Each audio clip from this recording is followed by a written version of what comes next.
Welcome back to Partick Hill Station. I'm Charlie. Today I'm going to be going back to the Model Railway Collector magazine, and this time it's February of 2000 when the magazine cost $7.95, and this was volume 7, number 2. Now I'm going to be focusing on an article written about a very popular topic at this point in time, and that is Triang TT. An in-depth profile starts. So let's go to this article.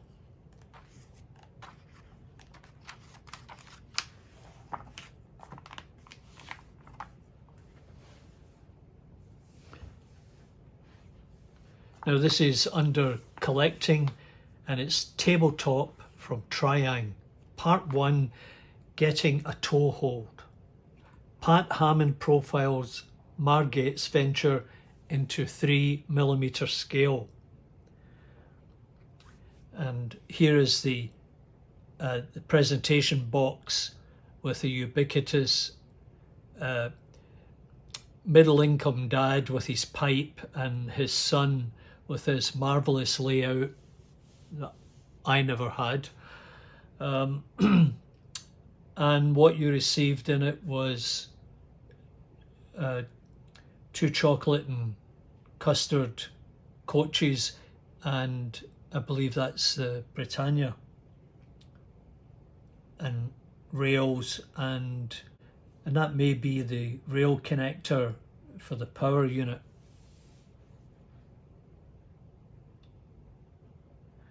And here there was an introductory leaflet published at the time of the launch of a system in 1957. You forget it was that long ago. In the 1930s, there had been experiments in 2.5mm scale on 122mm gauge track, but while the gauge was successful, the scale was found to be too cramped. Following the Second World War, HP of America produced a TT. TT, incidentally, stands for tabletop. The 3mm scale had yet to be finalised.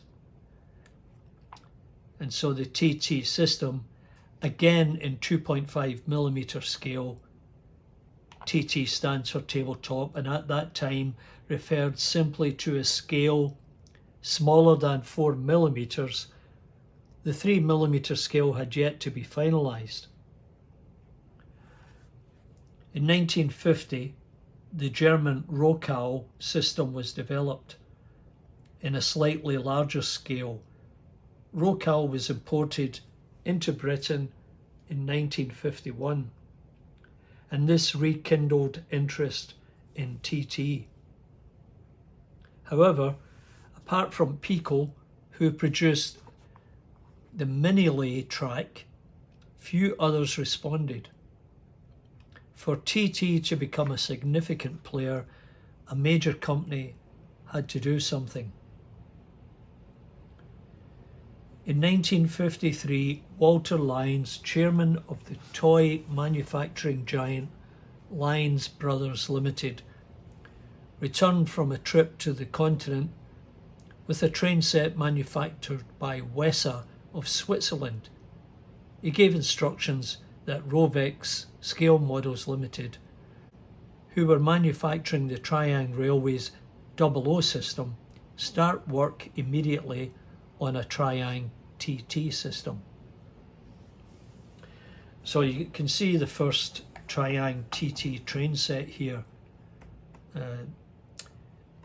It's got like a Nelly, an 040, I believe, a transformer, track, and a couple of coaches. Now that might be an 060. And here was the first catalogue released in 1957 for Triang Railways, and there's that ubiquitous scene that we spoke about.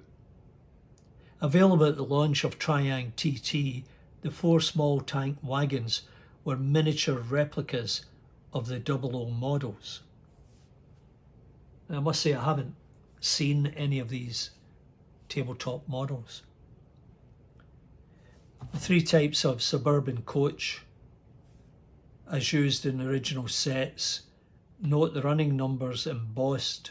Middle was BR Southern in the green, and the bottom was later maroon version with printed number and squared off windows.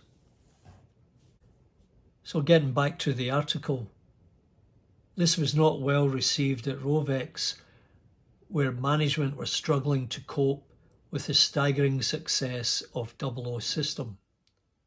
But orders were orders, and someone was put on TT development as soon as Rovex moved into its Margate factory in the summer of 1954. Many of the TT tools were made in-house at Margate, and the system was launched at the Toy Fair in the spring of 1957, where 2 sets were displayed. These were the TA and TB sets, and both had a Ginty 060 tank engine. One with maroon suburban coaches, and that's what we have over here, and the other with 4 wagons consisting of a goods van, a mineral wagon, a shell tank wagon, and a BR standard brake van. The early suburban coaches had rather rounded windows, as you can see here, and raised running numbers rather than heat printed. Besides the sets displayed at the Toy Fair, the public were able to inspect TT versions of the now familiar 4 00 tank wagons for Shell BP, Shell lubricating oil, Shell fuel oil, and UD milk.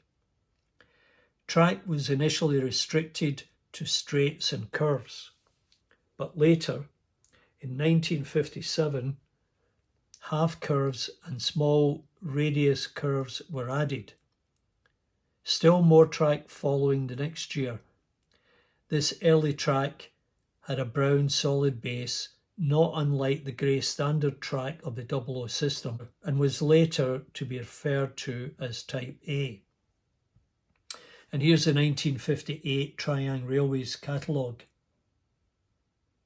And the bogie tank wagon was a miniature replica of the 00 model produced in 1959.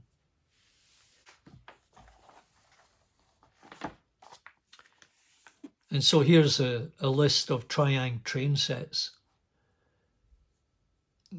Passenger battery, passenger mains, goods battery, goods mains, express passenger battery with the Windsor Castle, and the express passenger mains with the Windsor Castle. Then you go on with a Ginty, an Windsor Castle, 060, another Ginty, a DMU, the A1A,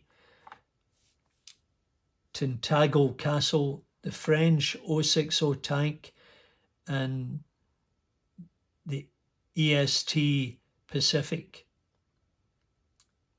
And then the Triang TT locomotives, the Ginty, the Castle class, Merchant Navy clan, the 060 diesel, A1, Britannia, GWR Prairie, Ginty, another Castle, Britannia, Boudica as it's now pronounced, another couple of Pacifics, a diesel multiple unit in BR Green, the Continental 060T, a Continental EMU silver, which was not made, and the A1A in BR Blue.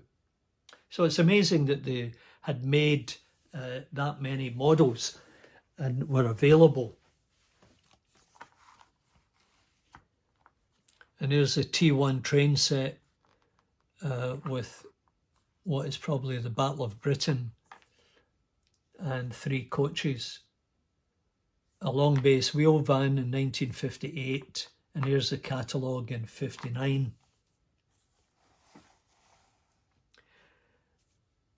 The diesel shunter, which lots of people have, was made in 1956.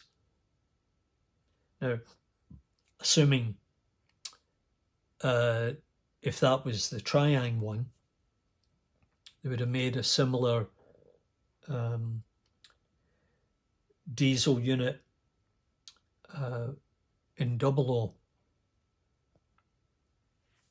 And these 3 versions of the maroon mainline composite coach, 57 model W15732, the later version 24011, and the final version 24010 with class line and roundel.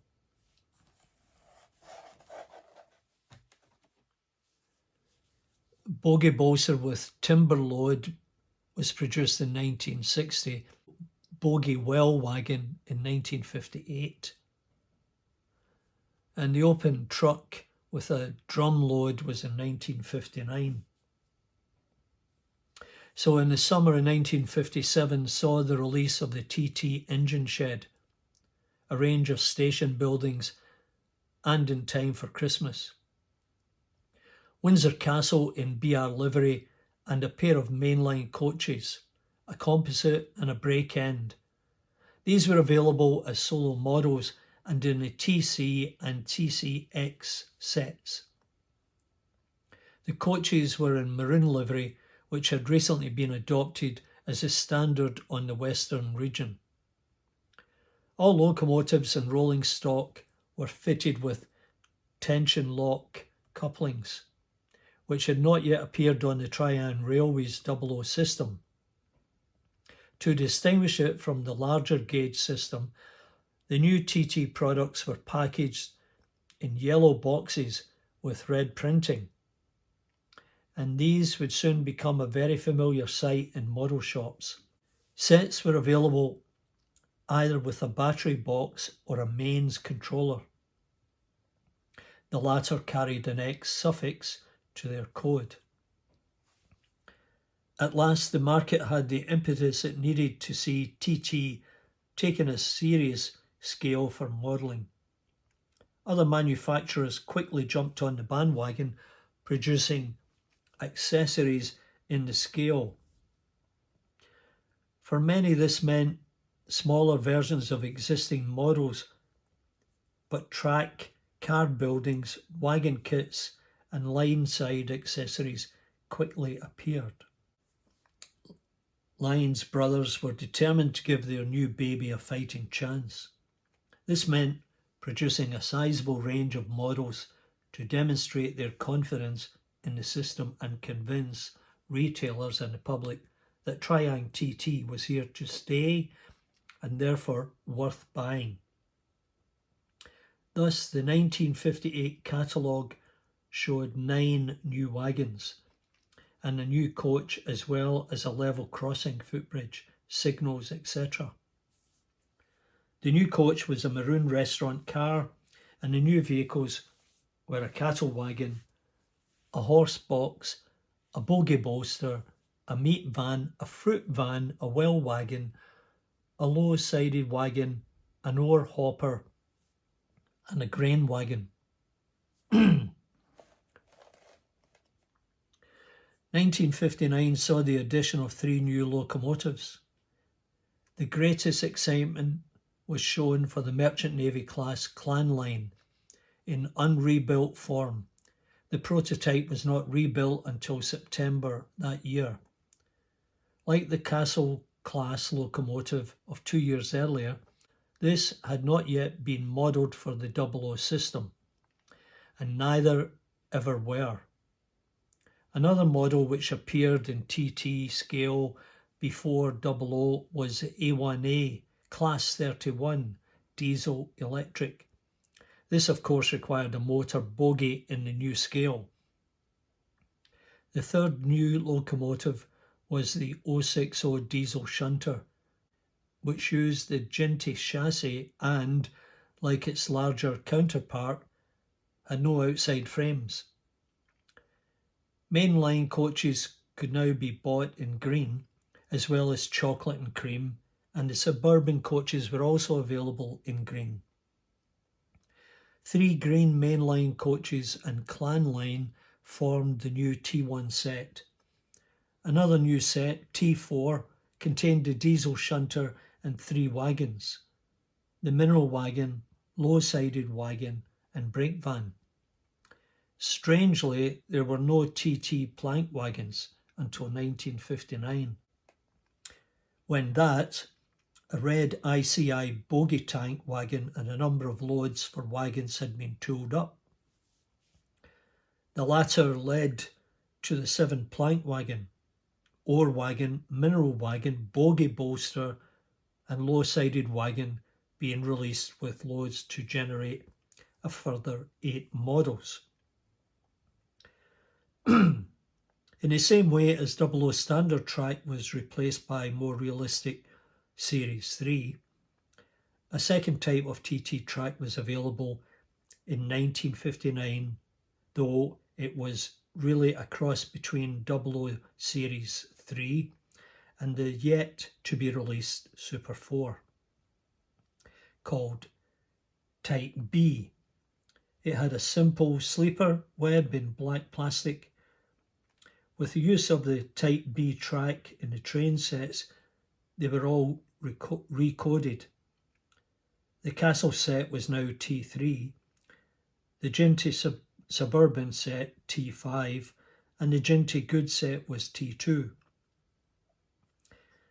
The latter now had a new selection of wagons consisting of the grain wagon, cattle truck, UD tanker and brake van. The line side accessories were extended with a water tower, a girder bridge, incline piers, high-level piers and incline track foundation units. The latter were plastic mouldings that bridged the gap between incline piers and thus provided a solid structure on which to lay track for elevated sections. In many ways, this was better than the clip-on walls used with the 00 system. And this is to be continued in the following month. Now, that's a good outline of what was available for TT in the 1950s, and you can see they made a big effort to make it attractive to the consumer and collector. And it just strikes me that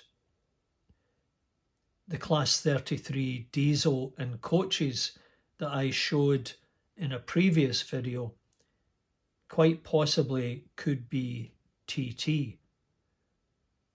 Now I have to look and see if Lima produced a TT set of locomotives and wagons, coaches, etc. Anyway, I hope you enjoyed that quick little brief on the Triang TT. The in-depth profile begins. And if you enjoyed that, please remember to give me the big thumbs up. Subscribe if you can, it doesn't cost you anything. And we'll see you next time here at Partick Hill Station. Thanks very much. Bye for now.